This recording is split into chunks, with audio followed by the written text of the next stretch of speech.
നമസ്കാരം. നമ്മൾ ഇന്ന് പഠിക്കാൻ പോകുന്നത് ടെക്സ്റ്റിലെ വിഭാഗം 2 പാഠം 3. അപ്പോൾ വിഭാഗം 2 എന്ന് പറയുന്ന കഥയുടെ ഭാഗമാണ്. അവിടെയുള്ള പാഠം 3 എൻ്റെ ഉപ്പൂപ്പാക്കൊരാന ഉണ്ടായിരുന്നു എന്ന് പറഞ്ഞിട്ടുള്ള ഒരു നോവലുണ്ട്. ആ നോവലിലെ ഒരു 6-ാം അധ്യായമാണ് ഇവിടെ കഥയായിട്ട് തന്നിട്ടുള്ളത്. അപ്പോൾ നോവലിൻ്റെ പേര് എൻ്റെ ഉപ്പൂപ്പാക്കൊരാന ഉണ്ടായിരുന്നു എന്നുള്ളതാണ്.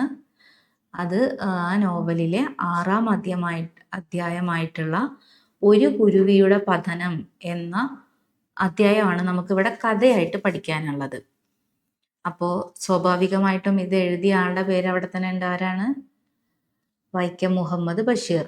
ഇയാളെക്കുറിച്ച് നമുക്ക് കൂടുതലായിട്ട് പറയേണ്ട അല്ലെങ്കിൽ പരിചയപ്പെടുത്തേണ്ട ഒരാവശ്യകതയില്ല.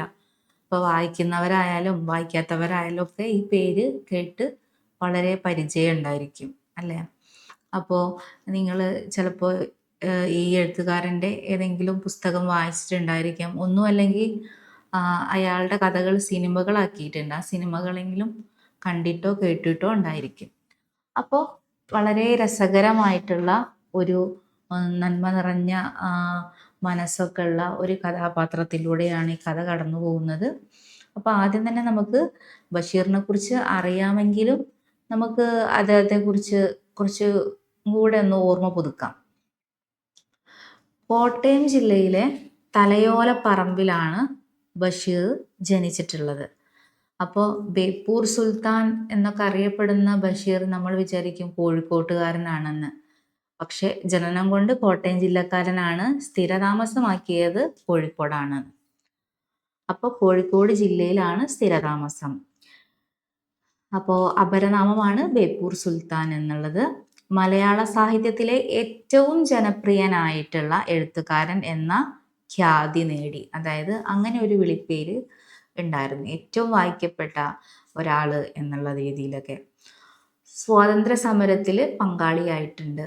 അപ്പോൾ പാത്തുമ്മയുടെ ആട് എന്ന് പറഞ്ഞിട്ടുള്ള കഥയിലൊക്കെ ഇങ്ങനെ പറയുന്നുണ്ട്, സ്കൂളിൽ നിന്ന് ഓടിപ്പോയിട്ട് സ്വാതന്ത്ര്യ സമരത്തിൽ പങ്കെടുത്തു കുട്ടിക്കാലത്ത് നിന്ന്. അപ്പോൾ സ്വാതന്ത്ര്യ സമരത്തിൽ പങ്കാളിയായി. ഏറ്റവും അധികം വായിക്കപ്പെട്ട എഴുത്തുകാരിൽ ഒരാൾ. അപ്പം ജനപ്രിയനായതുകൊണ്ടാണ്, ജനങ്ങൾക്ക് പ്രിയപ്പെട്ട എഴുത്തുകാരനായതുകൊണ്ട് തന്നെയാണ് ഏറ്റവും അധികം വായിക്കപ്പെട്ടതും അദ്ദേഹം. 10ലേറെ വർഷങ്ങൾ വിവിധ വേഷങ്ങളിൽ വിവിധ ജോലികൾ ചെയ്ത് ഇന്ത്യയിലും വിദേശത്തും അലഞ്ഞതിനെ തുടർന്നുണ്ടായ അനുഭവത്തെയാണ് എഴുത്തിൻ്റെ മേഖലയിലേക്ക് തിരിയാൻ അദ്ദേഹത്തെ പ്രേരിപ്പിച്ചത്. അപ്പോൾ അദ്ദേഹം 10ലേറെ വർഷങ്ങൾ വിവിധ നാടുകളിലൂടെ അലഞ്ഞു തിരിഞ്ഞ് നടന്നു. അപ്പോൾ അന്നുണ്ടായ കുറേ അനുഭവങ്ങൾ, പല പല ജോലികൾ ചെയ്തു, പല പല വേഷങ്ങൾ കെട്ടി. ആ അനുഭവ സമ്പത്താണ് അദ്ദേഹത്തെ എഴുത്തിലേക്ക് തിരിയാൻ പ്രേരിപ്പിച്ചത്. അപ്പോൾ ഇത്രയാണ് ബഷീറിനെ കുറിച്ച് നമ്മൾ ഓർത്ത് വെക്കേണ്ട ഒരു കാര്യം. അപ്പോൾ നമ്മൾ എക്സാമിന് നമ്മളൊരു ചോദ്യത്തിന് ഉത്തരം എഴുതുമ്പോൾ നമ്മൾ എന്തായാലും എഴുത്തുകാരനെ ഒന്ന് വിശേഷിപ്പിക്കേണ്ടി വരും. അപ്പോൾ നമുക്ക് ഇങ്ങനെ എഴുതാം, പ്ലെയിനായിട്ട് വൈക്കം മുഹമ്മദ് ബഷീറിൻ്റെ എൻ്റെ ഉപ്പൂപ്പാക്കൊരാന ഉണ്ടായിരുന്നു എന്ന് എഴുതുന്നതിന് പകരം ബേപ്പൂർ സുൽത്താൻ എന്ന അപരനാമത്തിൽ അറിയപ്പെട്ട വൈക്കം മുഹമ്മദ് ബഷീറിൻ്റെ എൻ്റെ ഉപ്പൂപ്പാക്കൊരാന ഉണ്ടായിരുന്നു എന്ന നോവലിലെ എന്നൊക്കെ പറഞ്ഞിട്ട് ചോദ്യത്തിന് ഉത്തരം തുടങ്ങുമ്പോൾ ഒന്നുകൂടി നന്നായിരിക്കും. അപ്പോൾ അങ്ങനെ പറ്റുകയാണെങ്കിൽ അങ്ങനെ ഒക്കെ എഴുതാൻ വേണ്ടിയിട്ടാണ് നമ്മളിങ്ങനെ കൂടുതൽ ഡീറ്റെയിൽസ് തരുന്നത് കേട്ടോ. ഇനി ബഷീറിൻ്റെ കുറേ കൃതികളുള്ളത് കൊണ്ട് അടുക്കിയാണ് കാണാൻ പറ്റുക. അപ്പോൾ പ്രേമലേഖനം എന്ന നോവൽ എഴുതിയിട്ടുണ്ട് 1942. പിന്നെ സർപ്പയജ്ഞം എന്ന് പറഞ്ഞിട്ടുള്ളത്, ബാല്യകാല സഖി. ഈ ബാല്യകാല സഖി ഒക്കെ സിനിമയായിട്ടുണ്ട്. അതുപോലെ പ്രേമലേഖനം, അതുപോലെ തന്നെ മതിലുകൾ ഒക്കെ.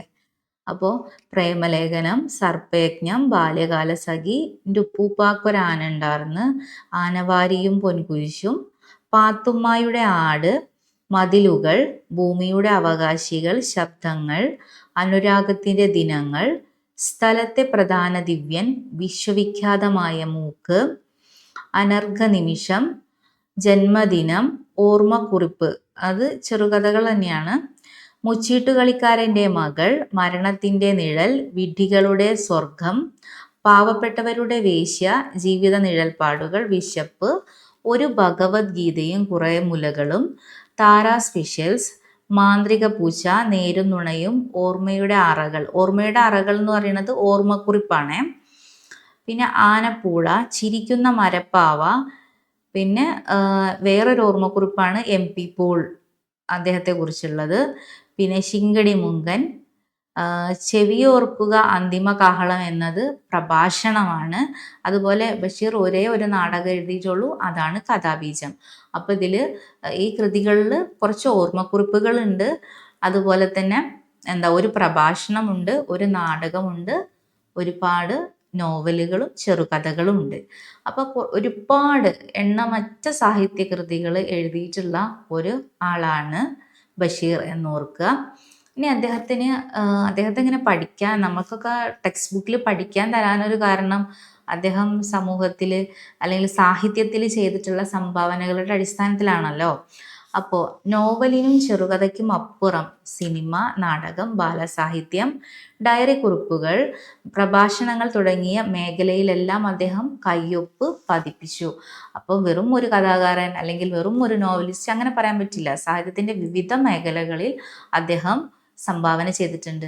ചെറുകഥകൾ, നോവല്, ലേഖനം, പ്രഭാഷണം, അതുപോലെ തന്നെ നാടകം, ഇങ്ങനെയുള്ള എല്ലാ മേഖലകളിലും അദ്ദേഹത്തിൻ്റെ സംഭാവനയുണ്ട്.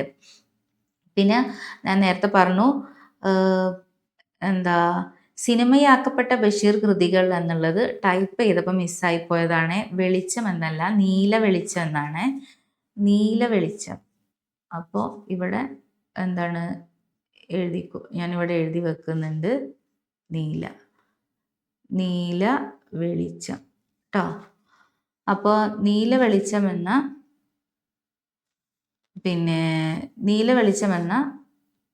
ഒരു കഥയെ അടിസ്ഥാനമാക്കിയിട്ടാണ്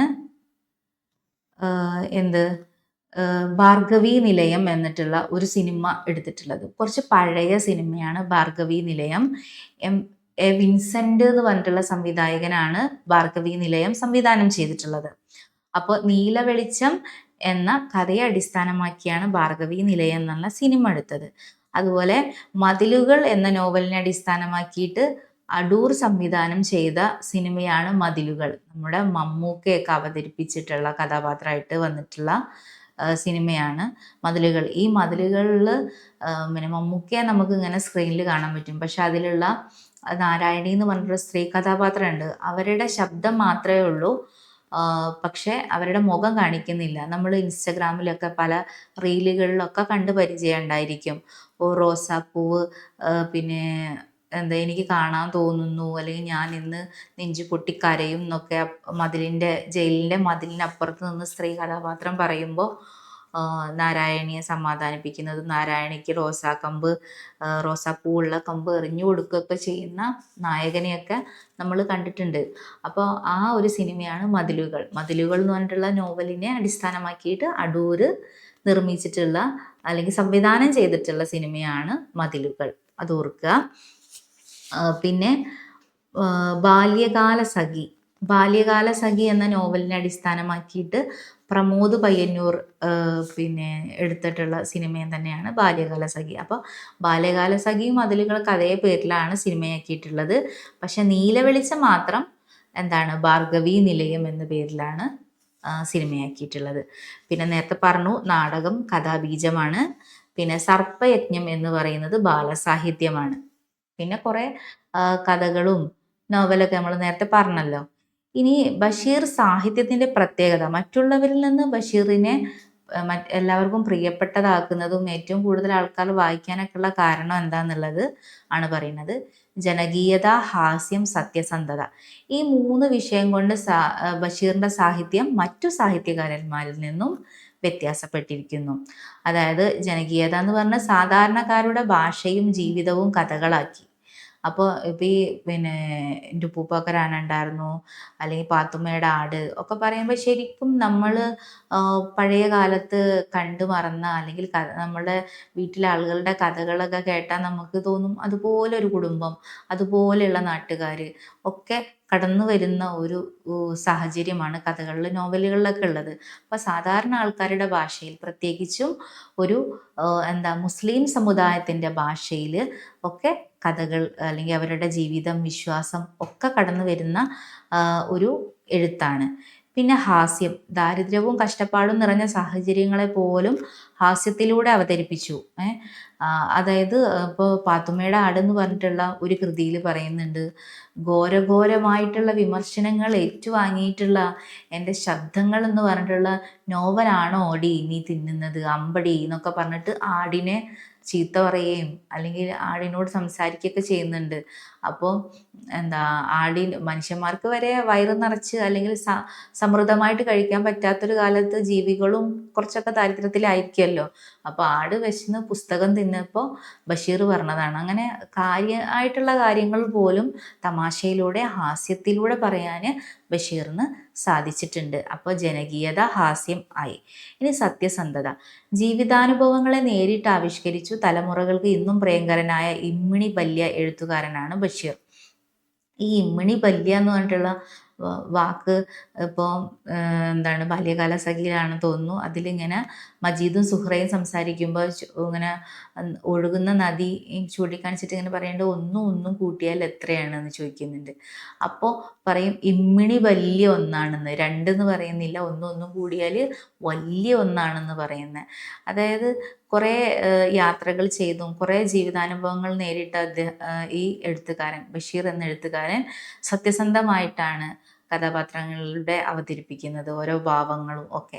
ആ സത്യസന്ധതയൊക്കെ നമുക്ക് വായനക്കാർക്ക് പ്രിയപ്പെട്ടതാകുന്നു. ഇനി ബഷീറിൻ്റെ കഥാപാത്രങ്ങളെ പറയാതെ ബഷീറിനെ കുറിച്ച് പറഞ്ഞാൽ പൂർണ്ണമാവില്ല. കാരണം ബഷീറിൻ്റെ കൃതികളൊക്കെ അത്രയും ഹിറ്റാവാൻ കാരണം അതിൽ ഓരോ കഥാപാത്രങ്ങളും അവർക്കുള്ള പേര് ഒക്കെയാണ്. അതുപോലെ സാധാരണ നമ്മൾ നോവലുകളിൽ, കഥകളിലും ഒക്കെ വായിക്കുന്ന കഥാപാത്രങ്ങൾ അല്ല, അതിൽ നിന്നൊക്കെ വ്യത്യസ്തമായിട്ട് കുറേ അരികുവൽക്കരിച്ചിട്ടുള്ള അല്ലെങ്കിൽ മാറ്റി നിർത്തിയിട്ടുള്ള കുറേ ആൾക്കാരും ബഷീർ തൻ്റെ കഥാപാത്രങ്ങളാക്കി എടുത്തിട്ടുണ്ട്. സമൂഹത്തിൻ്റെ അടിത്തട്ടിൽ ജീവിക്കുന്ന മനുഷ്യരുടെ കഥകൾ അദ്ദേഹം പറഞ്ഞപ്പോൾ അത് ജീവസുറ്റതായി, കാലാതിവർത്തിയായി. ജയിൽ പുള്ളികളും ഭിക്ഷക്കാരും വേശ്യകളും പട്ടിണിക്കാരും സ്വവർഗാനുരാഗികളും നിറഞ്ഞൊരു ഫാൻറ്റസി ആയിരുന്നു ബഷീറിൻ്റെ ലോകം.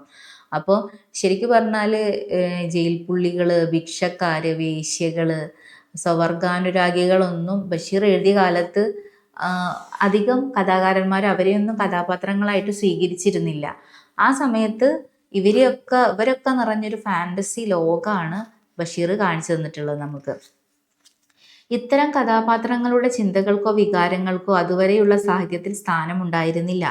സമൂഹത്തിനു നേരെയുള്ള വിമർശനം നിറഞ്ഞ ചോദ്യങ്ങൾ അദ്ദേഹം ഹാസ്യത്തിൽ ഒളിപ്പിച്ചു വെച്ചു. അനുഭവങ്ങളുടെ തീവ്രത അദ്ദേഹത്തിൻ്റെ കൃതികളെ അനശ്വരമാക്കി. മുസ്ലിം സമുദായത്തിൽ ഒരു കാലത്ത് നിലനിന്നിരുന്ന എല്ലാവിധ അനാചാരങ്ങൾക്കെതിരെയും വിമർശനാത്മകമായി അദ്ദേഹം തൂലിക ചലിപ്പിച്ചു. ഞാൻ പറഞ്ഞു, അദ്ദേഹം ഒരു മുസ്ലിം സമുദായത്തിൽ നിന്ന് വന്ന ഒരാളായതുകൊണ്ട് തന്നെ തൻ്റെ സമുദായത്തിലെ പൊള്ളരുതായ്മകളെ പരിഹസിച്ചും വിമർശിച്ചും ഒക്കെ എഴുതിയിട്ടുണ്ട്. അതുപോലെ തന്നെ അദ്ദേഹത്തിൻ്റെ ഒരുപാട് കാലത്തെ യാത്രയും ജീവിതാനുഭവങ്ങളൊക്കെ അദ്ദേഹത്തിന് കുറേ വിഷയങ്ങൾ കൊടുത്തു എഴുതാൻ. മറ്റുള്ളവരൊക്കെ കഥാപാത്രങ്ങളാക്കാൻ മടിക്കുന്ന ഒത്തിരി പേരെ കഥാപാത്രങ്ങളാക്കി അവതരിപ്പിക്കാനും അദ്ദേഹത്തിന് കഴിഞ്ഞിട്ടുണ്ട്. ഇനി ബഷീർ കൃതികളും വിവർത്തന സാഹിത്യവും എന്ന് പറഞ്ഞിട്ടുള്ളൊരു ഇത് എന്താ വെച്ചാൽ, ബഷീറിൻ്റെ ഒത്തിരി കൃതികൾ വിവർത്തനം ചെയ്തിട്ടുണ്ട്. ബഷീർ ഏറ്റവും കൂടുതൽ വായിക്കുന്ന ഒരു എഴുത്തുകാരനായതുകൊണ്ട് തന്നെ മറ്റു ഭാഷകളിലൊക്കെ ബഷീറിനെ വായിക്കണമെന്ന് പലരും ആഗ്രഹിച്ചു. ആർ.ഇ. ആഷർ എന്നൊക്കെ പറഞ്ഞിട്ടുള്ള ആള് ഒരുപാട് ബഷീർ കൃതികൾ ഇഷ്ടപ്പെടുകയും വിവർത്തനം ചെയ്യുകയൊക്കെ ചെയ്തിട്ടുള്ള ആളാണ്. അപ്പോൾ ആളിങ്ങനെ ബഷീറിൻ്റെ നാടൻ പ്രയോഗങ്ങൾ അല്ലെങ്കിൽ നാട്ടിലെ ഒരു കഥകളൊക്കെയാണല്ലോ വരുന്നത്. അപ്പോൾ ഒരിക്കൽ ഞാൻ വായിച്ചിട്ടുണ്ട്, ഈ ആർ.ഇ. ആഷർ ചൂട്ട് എന്നുള്ള ഒരു പദം ഇംഗ്ലീഷിലേക്ക് എങ്ങനെ ട്രാൻസ്ലേറ്റ് ചെയ്യാനാണ്. ചൂട്ട്, നമ്മൾ ഈ വെളിച്ചം കാണാൻ വേണ്ടി ഓലക്കൊടിയൊക്കെ കെട്ടി ചൂട്ടാക്കിയിട്ട് കത്തിക്കുമല്ലോ, ആ ചൂട്ടിന് എങ്ങനെയാണ് ട്രാൻസ്ലേറ്റ് ചെയ്യുക എന്നുള്ളത് വളരെ വിഷമിച്ചു. അവസാനം നാച്ചുറൽ കോക്കനട്ട് ലീഫ് ലൈറ്റ്നോ അങ്ങനെ എന്തോ രീതിയിലാണ് അതിനെ ട്രാൻസ്ലേറ്റ് ചെയ്തത്. വളരെ ബുദ്ധിമുട്ടുന്ന ഒരു ട്രാൻസ്ലേറ്റ് ചെയ്യാൻ വളരെ ബുദ്ധിമുട്ടുന്ന ഒരു എഴുത്ത് രീതിയാണ് അദ്ദേഹത്തിൻ്റെത്. കാരണം അത് അത്രയും നാടനാണ്, അത്രയും നമ്മുടെ നാടൻ ഭാഷയിൽ ആണ് എഴുതിയിട്ടുള്ളത് എന്നുള്ളതാണ്. അപ്പൊ അതാണ് പറയുന്നത്, അതീവ ലളിതവും എന്നാൽ ശൈലികൾ നിറഞ്ഞതുമായ ആ രചനകൾ മലയാള വായനക്കാർക്ക് പാരായണ സുഗമങ്ങളായിരുന്നെങ്കിലും പരിഭാഷകർക്ക് ബുദ്ധിമുട്ടുണ്ടാക്കി.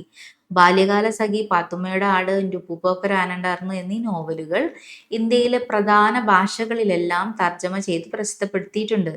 ഈ കൃതികൾ സ്കോട്ട്ലൻഡിലെ എഡിൻബറോ സർവകലാശാല ഒറ്റ പുസ്തകമായി ഇംഗ്ലീഷിൽ പ്രസിദ്ധീകരിച്ചിട്ടുണ്ട്.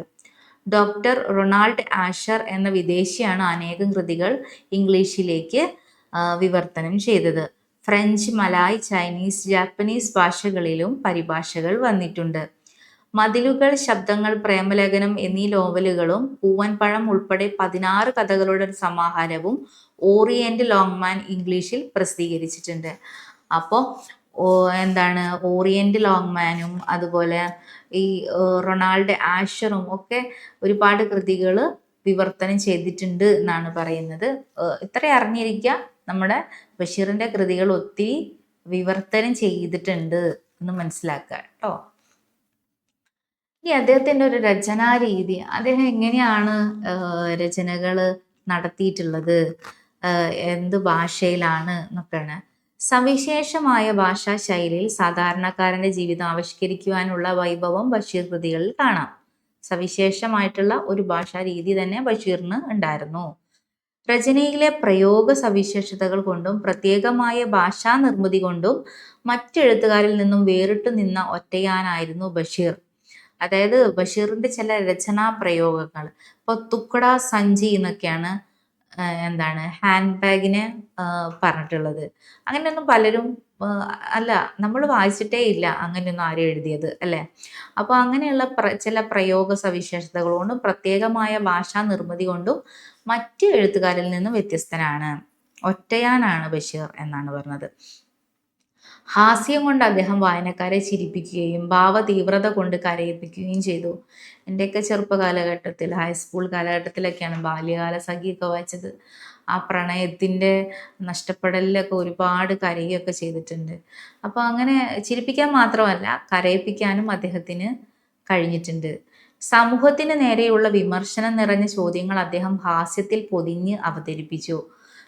മുസ്ലിം സമുദായത്തിൽ നിലനിന്നിരുന്ന എല്ലാവിധ അനാചാരങ്ങൾക്കെതിരെയും വിമർശനാത്മകമായി തൂലിക ചലിപ്പിച്ചു. വേറൊന്നും വിചാരിക്കേണ്ട, അദ്ദേഹം മുസ്ലിം സമുദായത്തിൽ ജനിച്ചു വളർന്നതുകൊണ്ട് അദ്ദേഹത്തിന് ഏറ്റവും അടുത്ത് അറിയുന്ന ഒരു മതം അതായതുകൊണ്ടാണ് അദ്ദേഹം മുസ്ലിം സമുദായത്തിനെ എതിർത്തത്. എല്ലാ മതത്തിലും അനാചാരങ്ങളുണ്ട് അല്ലേ. പിന്നെ ഈ പാഠത്തിന്റെ ഒരു ആമുഖമായിട്ട് എന്താ പറയുന്നത്, മുസ്ലിം സമുദായ പശ്ചാത്തലത്തിൽ രചിക്കപ്പെട്ട ഒരു നോവലാണ് എൻ്റെ ഉപ്പൂപ്പാക്കൊരാനുണ്ടാർന്ന്. കുഞ്ഞു പാത്തുമ്മ എന്ന 21കാരിയുടെ പ്രണയ വൃത്താന്തത്തോടൊപ്പം പുതിയ സാമൂഹ്യ വ്യവസ്ഥയിലേക്ക് പതിയെ മുന്നേറുന്ന മുസ്ലിം സമുദായത്തിന്റെ പരിവർത്തന ചരിത്രം കൂടി വൈക്കം മുഹമ്മദ് ബഷീറിന്റെ ഈ വിഖ്യാത നോവലിന്റെ പ്രമേയമാണ്.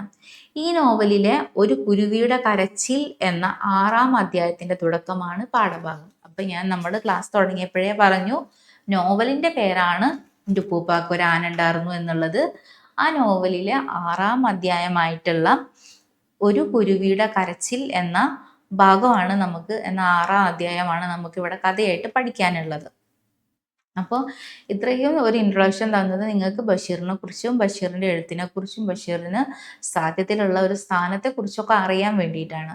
ഒരു ഉത്തരം ഭംഗിയിൽ എഴുതാൻ ഇതിലെ പല വിവരങ്ങളും നമുക്ക് സഹായിക്കും, അതുകൊണ്ടാണ് കേട്ടോ. അപ്പോൾ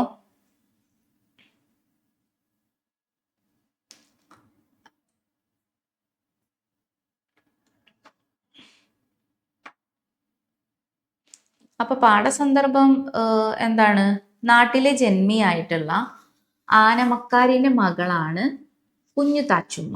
ഈ കുഞ്ഞുതാച്ചുമ്മ നാട്ടുപ്രമാണിയായ വട്ടനടിമയെ കല്യാണം കഴിക്കുന്നു. അപ്പൊ കുഞ്ഞുതാച്ചുമ്മയും വട്ടനടിമയും കല്യാണം കഴിച്ചു. ഇവര് രണ്ടുപേരും കാശുകാരാണ്. അവർക്ക് അപ്പോൾ ഒരു കുഞ്ഞുണ്ടാകുന്നു. ആ കുഞ്ഞാണ് കുഞ്ഞു പാത്തുമ്മ. അപ്പോൾ മുഖത്ത് ഒരു മറുകുള്ള പെൺകുട്ടിയായിരുന്നു കുഞ്ഞു പാത്തുമ്മ. അപ്പോൾ അതിനെന്താണ് ഈ കുഞ്ഞു താച്ചുമ്മ എപ്പോഴും പറയാറ്? അത് പാക്യമർഗാണ്, പാക്യമർഗാണെന്ന് പറയും. ഭാഗ്യമറുക് എന്നാണ് ഭാഗ്യമറുക് എന്ന് പറയുന്നത്. അത് നാടൻ ഭാഷയിൽ പാക്യമർഗ് എന്ന് പറയാ. ഭാഗ്യം എന്നുള്ളത് പാക്യം എന്ന് പറയാണ്. ഒരു സുന്ദരിയാണ്. ഇസ്ലാമിന്റെ നാട്ടുനടപ്പ് അനുസരിച്ച് പുറം ലോകം കാണിക്കാതെയാണ് അവർ അവളെ വളർത്തിയത്. അതായത് പണ്ട് കാലത്തുള്ള പിന്നെ മുസ്ലിം സമുദായത്തിലൊക്കെ അങ്ങനെയാണ്. പുറത്തൊന്നും ആരെയും കാണരുത്, അന്യപുരുഷന്മാരൊന്നും മുഖവും ശരീരവും ഒന്നും കാണാൻ പാടില്ല, അങ്ങനെയൊക്കെ ചിന്തിക്കുന്നില്ലേ. അപ്പോൾ അങ്ങനെയാണ് വളർത്തിയത്. കാലത്തിന്റെ കുത്തൊഴുക്കിൽ കാര്യങ്ങളെല്ലാം അട്ടിമറിക്കപ്പെട്ടു. പള്ളി കൈത്താനക്കാരനാവാൻ മറ്റു പ്രമാണികളുമായും തറവാട്ടു സ്വത്തിന്റെ പേരിൽ ബന്ധുക്കളുമായും കോടതി വ്യവഹാരത്തിൽ ഏർപ്പെട്ടു. ആര്? ഈ വട്ടനടിമ. ഒടുവിൽ പ്രതാപിയായ വട്ടനടിമ എല്ലാം നഷ്ടപ്പെട്ട് പരമദരിദ്രനായി. ചങ്കല്ലുകൊണ്ട് നിർമ്മിച്ച ആ വീടിനുള്ളിൽ കുടുംബകലഹം പതിവായി. പെട്ടെന്നുള്ള ഒരു സാമ്പത്തികമായിട്ടുള്ള അന്തരം, പിന്നെ അതുപോലെ കുറെ മാനസികമായിട്ടുള്ള ബുദ്ധിമുട്ടുകളൊക്കെ ഉണ്ടാവുമല്ലോ. ഒരു വലിയ തോൽവി, സാമ്പത്തികമായിട്ട് തകർന്നു പോകുമ്പോഴുണ്ടാവുന്ന ആ തോൽവി കൊണ്ടൊക്കെ കുടുംബത്തിനുള്ളിൽ ഒരുപാട് കലഹങ്ങൾ പതിവായി. ഇതിന് നടുവിൽപ്പെട്ട് കുഞ്ഞു പാത്തുമ്മയ്ക്ക് ഒറ്റപ്പെടൽ അനുഭവപ്പെട്ടു. ആ കുഞ്ഞു പാത്തുമ്മയ്ക്കാണ് എന്താണ് ഒരു കുരുവിയുടെ പതനത്തെ തുടർന്ന് ഒരു പ്രണയവും ജീവിതത്തിന്റെ പ്രതീക്ഷയും ഒക്കെ നൽകിക്കൊണ്ട് നിസാർ അഹമ്മദ് എന്ന് പറഞ്ഞിട്ടുള്ള ഒരു കഥാപാത്രം ഈ കഥയിൽ കടന്നു വരുന്നത്. അപ്പോൾ ആ ഭാഗമാണ് നിസാർ അഹമ്മദ് കടന്നു വരുന്നതും. ഒരു കുഞ്ഞു കുരുവി വീണതിനെ തുടർന്ന് അതിനെ രക്ഷിക്കാനാണ് കുഞ്ഞു പാത്തുമ്മ പോകുന്നത്. അപ്പോഴാണ് നിസാർ അഹമ്മദ് കടന്നു വരുന്നത്. അപ്പോൾ അവരുടെ ആ പ്രണയവും ഒക്കെയാണ് പാഠഭാഗം. അപ്പം നമുക്കതൊന്ന് പാഠഭാഗത്തിലേക്ക് വായിക്കാം. അപ്പോൾ എന്നിട്ട് നമുക്ക് അവസാനം നോക്കാം ഈ പാഠാപഗ്രഥന കേട്ടോ. അപ്പോൾ നമുക്കിപ്പോൾ പാഠം ഒന്ന് വായിക്കാം. ഞാൻ വായിക്കും, എൻ്റെ കൂടെ നിങ്ങൾ വായിച്ചോളണം.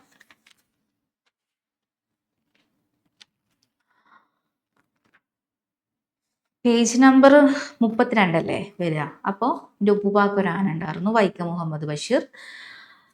കുഞ്ഞു പാത്തുമ്മ മുറ്റത്തു വെച്ചു തന്നെ ഒരു കുരുവിയുടെ കരച്ചിൽ കേട്ടു. കുറേ അങ്ങ് ചെന്നപ്പോൾ അവൾ കാണുകയും ചെയ്തു. 2 കുരുവികൾ തമ്മിൽ കൊത്തുപിടിക്കുന്നു. അതിൽ ഒന്ന് വല്ലാതെ നിലവിളിക്കുകയാണ്. അവരെന്തിനാണ് വഴക്കിടുന്നത്? കുഞ്ഞു പാത്തുമ്മ ഷു ഷു ബു ദൃ എന്നെല്ലാം ഒച്ചയുണ്ടാക്കി. അപ്പോൾ അത് രണ്ടും പറന്നു ദൂരെ പോയി. ആമ്പൽ പൊയ്കയുടെ അടുത്തുകൂടി അടുത്ത പുരയിടത്തിലേക്കുള്ള വലിയ തെങ്ങിൻ പാലത്തിൽ അവൾ കയറിയപ്പോൾ കുരുവികൾ രണ്ടും പുളിമരത്തിലിരുന്ന് വീണ്ടും കൊത്തുപിടിക്കുന്നത് കണ്ടു. തന്നെയുമല്ല, ഒന്ന് കരയുകയും ചെയ്യുന്നുണ്ട്.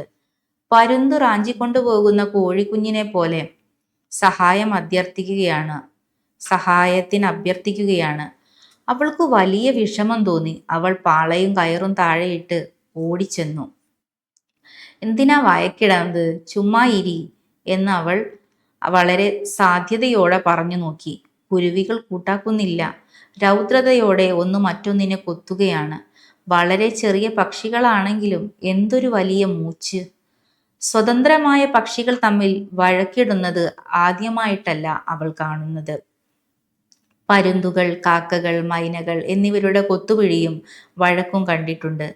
ഭാര്യ ഭർത്തൃ വഴക്കാണോ? കോഴികൾ തമ്മിൽ തമ്മിൽ കൊത്തിപ്പിടിക്കുമ്പോൾ ഏതെങ്കിലും ഒന്നിനെ ആരെങ്കിലും പിടിച്ചു മാറ്റും. അങ്ങനെ ചെയ്തില്ലെങ്കിൽ കൊത്തി കൊത്തി ഒന്നിനെ കൊല്ലും. കുഞ്ഞു പാത്തുമ്മ വീണ്ടും പറഞ്ഞാ കേക്കുകയില്ല. ചുമ്മാ ഇരി, എന്തിനാ അതിനെ കൊത്തണത്? ആ വഴക്കിൽ ഒരെണ്ണാനും ഇടപെടുന്നുണ്ടായിരുന്നു. അതാ പുളിയുടെ തടിയിൽ പറ്റിയിരുന്ന് ദുസ് ദുസ് എന്ന് വിലക്കുന്നുണ്ടായിരുന്നു. അണ്ണാനോട് കുഞ്ഞു പാത്തുമ്മ പറഞ്ഞാ കേൾക്കുകയില്ല. പക്ഷികളുടെ കാര്യത്തിൽ പക്ഷികളല്ലാത്തവർ ഇടപെടുന്നത് ശരിയല്ല എന്നൊരു പരുഷമായ ഉപദേശമെന്നോണം ഒരു മരം കുത്തി ഒന്നു ചിലച്ചു. എന്നിട്ടൊരു തെങ്ങിന്റെ പള്ളയ്ക്ക് ഒരു ചെമ്പുണ്ട പോലെ ഇരുന്നു. കണ്ടോ? ഇങ്ങനെ ഈ ചെമ്പുണ്ട പോലെ ഇരുന്നു, അല്ലെങ്കിൽ ഓരോ ശബ്ദം ഉണ്ടാക്കുന്നതൊക്കെ ദുസ് ദുസ് അങ്ങനെയൊക്കെയുള്ള ഓരോ ദുർ എന്നൊക്കെ പറയണ അങ്ങനത്തെ പിന്നെ പ്രയോഗങ്ങളൊന്നും അധികം എഴുത്തുകാരും എഴുതി നമ്മൾ കാണാറില്ല. അതൊക്കെയാണ് ബഷീറിന്റെ പ്രത്യേകത. അപ്പോൾ ചെമ്പുണ്ട പോലെ മരകൊത്തി ഇങ്ങനെ ഇരിക്കുകയാണ്. കടു കടു എന്ന് കൊത്തി തുളച്ചു തുടങ്ങി. കുരുവികൾ പറന്നു മറ്റൊരു വൃക്ഷത്തിലിരുന്നു. വഴക്കാരംഭിച്ചു. കൊത്തുകൊണ്ടത് ദയനീയമായ നിലവിളിയോടെ വീണും പറന്നും താഴത്ത് ഉണക്കിലകൾ നിറഞ്ഞ അഗാധമായ കാട്ടുതോട്ടിൽ ചെന്നു വീണു. രണ്ടു കൈയും വിടർത്തി ഭൂമിയെ അവശനായി ആലിംഗനം ചെയ്യുന്ന ഒരു മനുഷ്യജീവിയെപ്പോലെ ആ പാവപ്പെട്ട കുരുവി അതിൻ്റെ രണ്ട് ചിറകുകളും വിരുത്തി കമിഴ്ന്നു കിടക്കുകയാണ്. നോയിക്കേ, കുഞ്ഞു പാത്തുമ്മ ഹൃദയം നൊന്തു പറഞ്ഞു. എന്തൊരു കാണിക്കലാണീ കാട്ടിയെ. അവൾ തോടിൻ്റെ വക്കിൽ ചെന്നു. താഴത്തേക്ക് ഇറങ്ങിച്ചെന്ന് നോക്കാൻ ഒരു വഴിയുമില്ല. അതിൻ്റെ ജീവൻ പോയി കാണുമോ? അതിൻ്റെ വായിൽ ഒരു തുള്ളി വെള്ളം ഇറ്റിച്ചു കൊടുത്താൽ അതൊരു പക്ഷെ ജീവിക്കുമായിരിക്കാം. എന്നാൽ അതിൻ്റെ പേരെഴുതിയ ഷജ്റത്തുൽ മുൻതാഹയുടെ കൊച്ചില വീണു കാണുമോ? ആ വൃക്ഷം എത്ര വലുതായിരിക്കണം! എന്തുമാത്രം ഇലകളായിരിക്കും അതിലുള്ളത്! എല്ലാ ഇലകളും ഒരുപോലെ ആയിരിക്കില്ല. എറുമ്പിൻ്റെ പേരെഴുതിയത് കുഞ്ഞിലയിലായിരിക്കും. അതിനേക്കാൾ വലുതായിരിക്കും കുരുവിയുടെ പേരെഴുതിയത്. ആനയുടെ പേരെഴുതിയിട്ടുള്ളതായിരിക്കും ഏറ്റവും വലിയ ഇല. കുഞ്ഞു പാത്തുമ്മ കടല് കണ്ടിട്ടില്ല. അതുകൊണ്ടാണ് ആനയേക്കാൾ വലിയ ജീവിയായ തിമിംഗലത്തിന്റെ കാര്യം ഓർക്കാഞ്ഞത്. അവളുടെ ഉപ്പൂപ്പായുടെ ആനയുടെ പേരെഴുതിയ ഇല ഉണങ്ങി ഷജ്റത്തുൽ മുൻതാഹയുടെ ചുവട്ടിൽ തന്നെ വീണുകിടപ്പുണ്ടായിരിക്കണം. അതൊരു പക്ഷേ പൊടിഞ്ഞ് സ്വർഗത്തിലെ മണ്ണിൽ ചേർന്നു കാണുമോ? സ്വർഗത്തിൽ മണ്ണാണോ ഉള്ളതെന്ന് കുഞ്ഞു പാത്തുമ്മയ്ക്ക് അറിഞ്ഞുകൂടാം. അവൾ തോട്ടിന്റെ വക്കിലുള്ള ഒരു പാണൽ ചെടിയിൽ പിടിച്ചുകൊണ്ട് പതുക്കെ താഴത്തേക്കിറങ്ങാൻ ഭാവിച്ചതും ചവിട്ടിയിരുന്ന കട്ടയും പിടിച്ചിരുന്ന പാണലുമെല്ലാം കൂടി കറുകു പൊതിർന്നോന്ന് അവൾ മറിഞ്ഞു താഴത്തേക്ക് വീണതും ഒരുമിച്ചു കഴിഞ്ഞു. അപ്പോ ഇവിടെ പറയുന്ന ഒരു പുസ്തകം ഉണ്ടല്ലോ, എന്താണ്? ഷജ്റത്തുൽ മുൻതാഹ. അത് ആ പുസ്തകത്തിൽ അല്ല, ആ പുസ്തകമല്ല, ആ ഒരു മരം. ആ മരത്തിൽ ഉള്ള ഇലകളിലാണ് ഓരോരുത്തരുടെയും പേര് എഴുതിയിട്ടുള്ളത്. നമ്മുടെ ജീവിതം അവസാനിക്കുമ്പോൾ അതിലെ നമ്മുടെ പേരെഴുതിയ ഇല ഓരോന്നും താഴെ വീഴുന്നൊക്കെ ഉള്ളൊരു കഥ വിശ്വാസം അവൾക്കുണ്ട്, പറഞ്ഞു കേട്ടിട്ടുള്ള വിശ്വാസം. അപ്പോൾ അവളുടെ അറിവിൽ അവൾ ഇങ്ങനെ ചിന്തിക്കുകയാണ്, ആ ഇല എത്ര വലിപ്പം ഉണ്ടാവും, അത് പൊഴിയാനായിട്ടുണ്ടാവുമോ? അവളുടെ വീട്ടിലൊരു ആന ഉണ്ടായിരുന്നല്ലോ, ആ ആന ചത്തുപോയതാണ്. അപ്പോൾ ചത്തുപോയിട്ടുണ്ടാവും. അപ്പോൾ ആ ആനയുടെ പേരെഴുതിയതിലൊക്കെ അതിൻ്റെ താഴെ വീണ് എന്നോ പൊടിഞ്ഞ് സ്വർഗത്തിൽ എത്തിയിട്ടുണ്ടാവും. പിന്നെ സ്വർഗത്തിനെ കുറിച്ച് ചിന്തിക്കുകയാണ്. പക്ഷെ സ്വർഗത്തിനെ കുറിച്ചും വലിയ അറിവൊന്നുമില്ല. അവിടെ മണ്ണാണോ ഉള്ളത്, മറ്റെന്താ ഉള്ളത് എന്നൊന്നും വലിയ അറിവില്ല.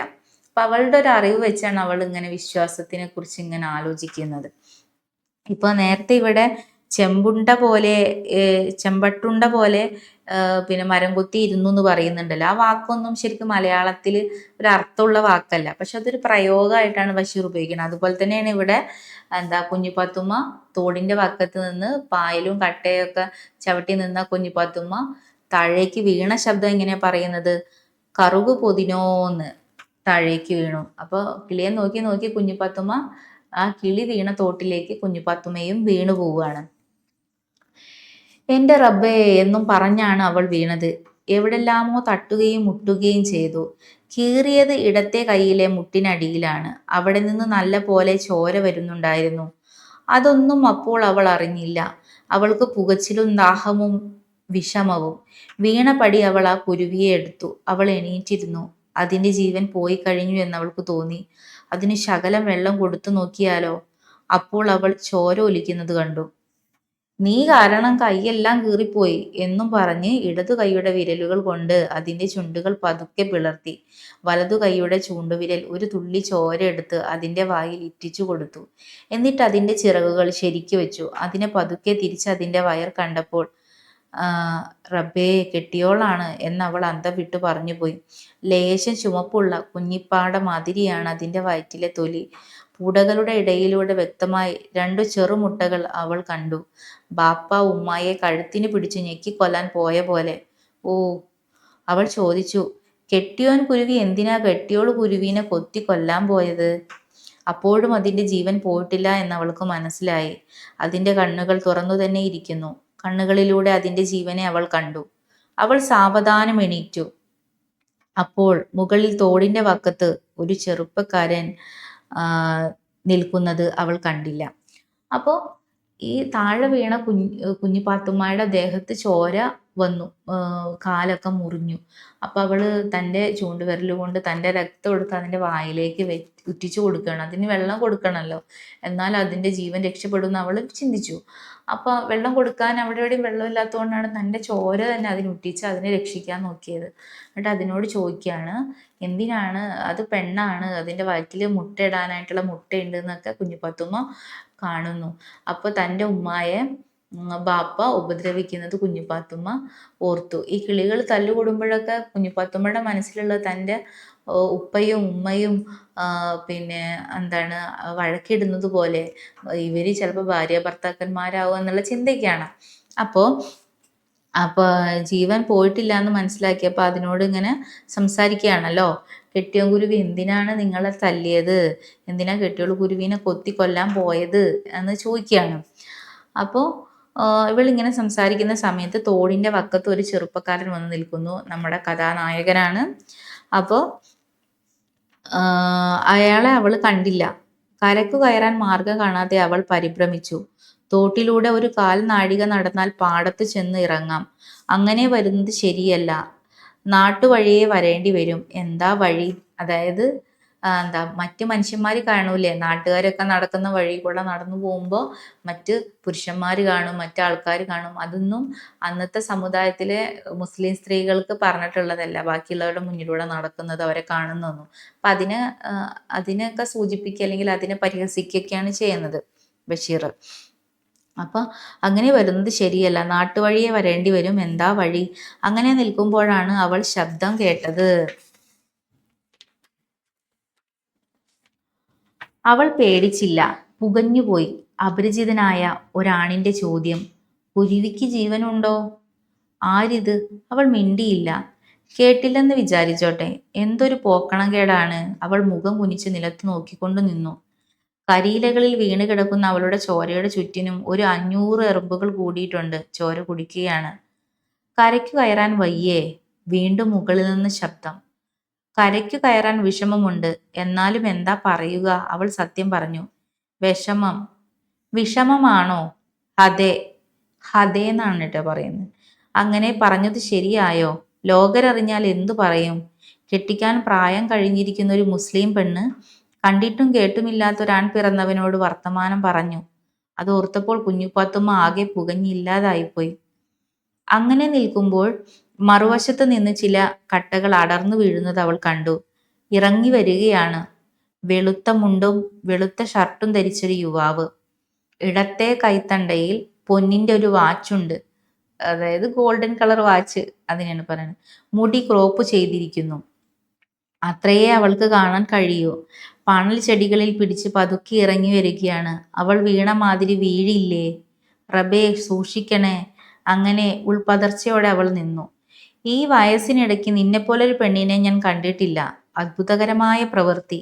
എന്താ കുരുവിയുടെ പേര്? ഇത്രയും കിതച്ചുകൊണ്ട് ആ ചെറുപ്പക്കാരൻ പറഞ്ഞു. പൊടിമീശയും ചിരിക്കുന്ന കണ്ണുകളുമുള്ള ഒരാളാണ്. അവളോളം വെളുത്തതല്ല. അവളുടെ പേരാണ് ചോദിച്ചതെന്നുദ്ദേശിച്ച് അവൾ പറഞ്ഞു, കുഞ്ഞുപാത്തുമ്മ. കുഞ്ഞുപാത്തുമ്മ എന്നാണല്ലേ പേര്? അതെ. കൊള്ളാം, ആ ചെറുപ്പക്കാരൻ പറഞ്ഞു. കുഞ്ഞുപാത്തുമ്മയുടെ ചോരയാണല്ലേ ആ ഇലയിലെല്ലാം കിടക്കുന്നത്? അതെ എന്ന് പറഞ്ഞു കഴിഞ്ഞപ്പോൾ മുട്ടിന്റെ താഴെ വീങ്ങൽ തുടങ്ങി. അവൾ കൈ തിരിച്ചു നോക്കി. എന്തോ കല്ലോ കുറ്റിയോ കൊണ്ട് കീറിയതാണ്. ചോര ഒഴുകുന്നുമുണ്ട്. നോക്കട്ടെ, ചെറുപ്പക്കാരൻ പറഞ്ഞു. കൈ മുകളിലേക്ക് ഉയർത്തിപ്പിടിക്കൂ, ചോര പോകാതിരിക്കട്ടെ. എന്നിട്ട് ആ ചെറുപ്പക്കാരൻ ഷർട്ടിന്റെ പോക്കറ്റിൽ നിന്നൊരു തൂവാലെടുത്ത് 3ആയി കീറിയിട്ട് എല്ലാം കൂടി ഏച്ചുകെട്ടി. എന്നിട്ട് പോക്കറ്റിൽ നിന്നൊരു സിഗരറ്റ് പെട്ടിയെടുത്ത് അതിൽ നിന്ന് ഒരു സിഗരറ്റ് എടുത്ത് അതിന്റെ കടലാസ് പൊളിച്ച് പുകയില മുഴുവനും ഉള്ളംകൈയിലിട്ടു. കൈ അല്പം താഴ്ത്തു എന്ന് പറഞ്ഞു. അവൾ കൈ അല്പം താഴ്ത്തി. അയാൾ മുറിവിൽ പുകയില വെച്ച് പതുക്കെ അമർത്തി. അവളുടെ മുലകൾ ആ ആൺ പിറന്നവന്റെ ദേഹത്തെങ്ങാൻ തൊട്ടേക്കുമെന്ന് ഭയന്ന് അവൾ അത് ഉള്ളിലേക്ക് എക്ലിക്കാനെന്ന വണ്ണം അല്പം വളഞ്ഞു. അപ്പോൾ ശകലം വിഷമത്തോടെ ഒരു സംഗതി അവൾ കണ്ടു. അതിൽ അവൾക്ക് സങ്കടവും തോന്നി. ആ ചെറുപ്പക്കാരന്റെ ഇടതു കൈയിൽ ചെറുവിരലില്ല. അത് മുറിച്ചു കളഞ്ഞ മാതിരി. അതെങ്ങനെ പോയി? അവൾ ചോദിച്ചില്ല. അയാൾ ചോദിച്ചു, നീറ്റലുണ്ടോ? ഇല്ല, തീരെ ഇമ്മിണിശ. സാരമില്ല, കൈ നനയ്ക്കരുത്, 2-3 ദിവസം കഴിയുമ്പോൾ മുറിവ് കരിഞ്ഞിരിക്കും എന്നും പറഞ്ഞ് ആ ചെറുപ്പക്കാരൻ വരിഞ്ഞുകെട്ടി. അതിനുശേഷം ഒരു സിഗരറ്റ് കത്തിച്ചു വലിച്ചുകൊണ്ട് ചോദിച്ചു, ചിരിച്ചുകൊണ്ടാണ്, കുഞ്ഞുപാത്തുമ്മ മുകളിലേക്ക് എങ്ങനെ കയറും? കുഞ്ഞുപാത്തുമ്മ വഴിയൊന്നും കണ്ടില്ല. എങ്കിലും അവൾക്ക് പരിഭ്രമമോ പേടിയോ ഒന്നും തോന്നിയില്ല. നല്ല കുളിരുള്ളപ്പോൾ തീയുടെ അടുത്ത് നിൽക്കുന്നത് പോലെ എന്തോ അങ്ങനെയാണ് അവൾക്ക് തോന്നിയത്. അതായത് ആ ചെറുപ്പക്കാരനോട് അവൾക്കൊരടുപ്പം തോന്നി എന്നാണ് സൂചിപ്പിക്കുന്നത്. കുരുവിയെ കാണട്ടെ. അവൾ കൈ തുറന്നു. കുരുവി നന്ദിയോ സ്നേഹമോ എന്തോ പ്രകടിപ്പിക്കുന്ന ഒരു ചെറു ശബ്ദത്തോടെ മുകളിലേക്ക് പറന്നുപോയി. കുഞ്ഞുപാത്തുമാക്ക് പറക്കാൻ കഴിയുമോ? ഇല്ല. എന്നാൽ നമുക്ക് ചിറകുണ്ടാക്കാം എന്നും പറഞ്ഞുകൊണ്ട് ആ ചെറുപ്പക്കാരൻ കുഞ്ഞുപാത്തുമ്മയുടെ വലതുകൈ പിടിച്ചുകൊണ്ട് മാടിൽ കൂടി കയറി. ഭയപ്പെടേണ്ട, പോന്നോളൂ എന്നെല്ലാം ഇടയ്ക്ക് പറയുന്നുണ്ടായിരുന്നു. ഇത്രയ്ക്ക് വിഷമമില്ലാതെ എങ്ങനെ കയറാൻ കഴിഞ്ഞു എന്നവൾക്ക് അറിഞ്ഞുകൂടാ. ഒരു പ്രകാരത്തിൽ ഒരത്ഭുതവുമാണ്. അവർ മുകളിൽ ചെന്നപ്പോൾ അയാൾ, എന്നാലിനി കുഞ്ഞുപാത്തുമ്മ പൊയ്ക്കോളൂ എന്നു പറഞ്ഞിട്ട് ചിരിച്ചുകൊണ്ട് തോട്ടിലേക്ക് പതുക്കെ ചാടി ഓടി ഇറങ്ങി മറഞ്ഞു. കുഞ്ഞുപാത്തുമ്മ പിന്നീട് പോകുന്നത് കിനാവിലെന്ന മാതിരിയാണ്. അവളുടെ ഓരോ അണുവും സുഖകരമായ വെളിച്ചത്തോടെ പ്രകാശിക്കുന്നതായി അവൾക്ക് തോന്നി. ഉള്ളു നിറയെ സന്തോഷവും. അപ്പോൾ എന്താണ്, ഒരു ചെറിയ പ്രണയം മുട്ടിടുന്നതാണ് നമ്മൾ കണ്ടിട്ടുള്ളത്. കുഞ്ഞുപാത്തുമ്മ തൻ്റെ ജീവിത സാഹചര്യത്തിൽ വളരെ വിഷമിച്ച് ഒറ്റപ്പെട്ട് നിൽക്കുമ്പോഴാണ് ഒരു കുരുവി കൊത്തുകൂടി വീണ് അതിനെ രക്ഷിക്കാനുള്ള ശ്രമത്തിനിടെ ഒരു ചെറുപ്പക്കാരനെ പരിചയപ്പെടുന്നത്. അപ്പോൾ ആ